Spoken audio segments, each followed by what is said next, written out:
I first just want to provide brief history to how we got here, because it's been a difficult history, I know, for myself, but also for those who are directly impacted. Because first, members, this body said we were just focused on sports, on high school sports. And then you said we just want to focus on restrictions in education, kindergarten to third grade. And indeed, today, the Department of Education has expanded that policy to all grades in the state of Florida.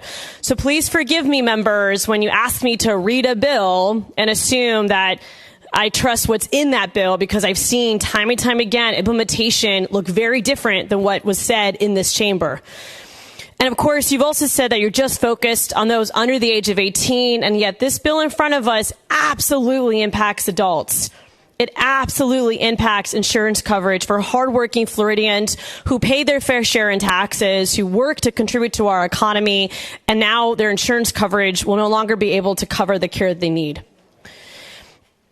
It's been very difficult to watch this process, to go to the Board of Medicine meetings and watch testimony after testimony of Floridians directly impacted by this legislation ask that the Board of Medicine protect their access to care, only to be met with rejection. And that's the same experience of these committee meetings where we've had one-sided panels in an effort to prop up a majority narrative, majority message, while you ignore the majority of Floridians who are asking you to not only vote down this measure, but to treat them as humans. It's been very difficult to meet parents of trans kids in my district who are in tears, thanking me for my work, but me not knowing what to even tell them to give them comfort. Now, I understand it might be challenging to put yourself in the shoes of a trans person or the parent of a trans kid. There's a lot of disinformation out there, some shared here today, that can create that type of challenge, that kind of difficulty to figure out what that experience is like.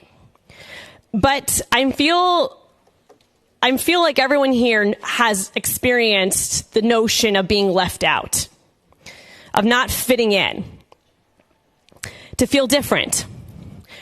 Maybe you don't like how your body looks. Maybe you're too tall to others or too short to others. Maybe you're too loud. I know I am. Maybe some folks have told you you're not smart enough, or you're too hairy, or maybe you're losing too much hair too soon.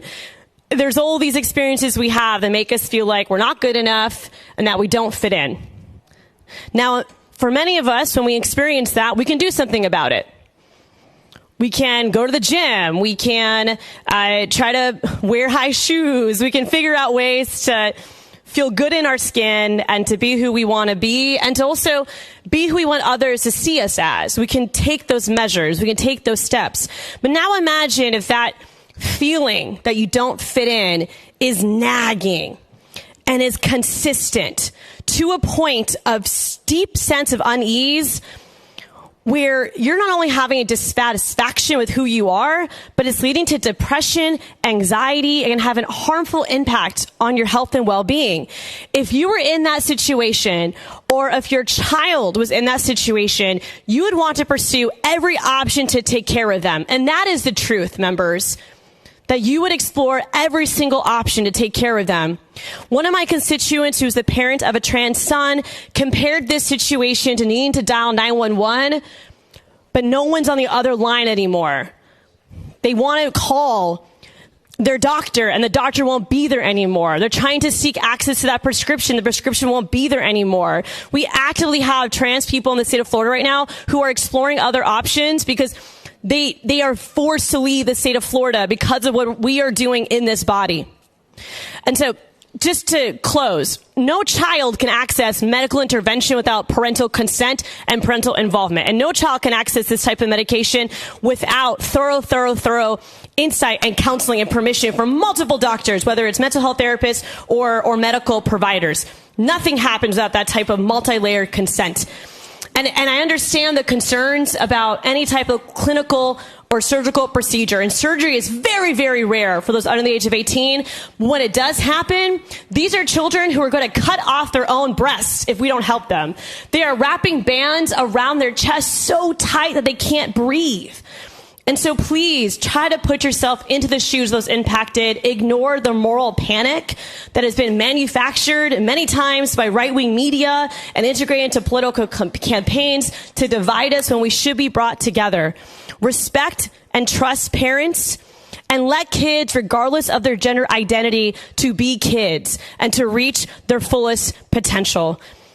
I choose hope, community, solidarity, and love, and I invite you to join me in voting no on this bill. Thank you, members.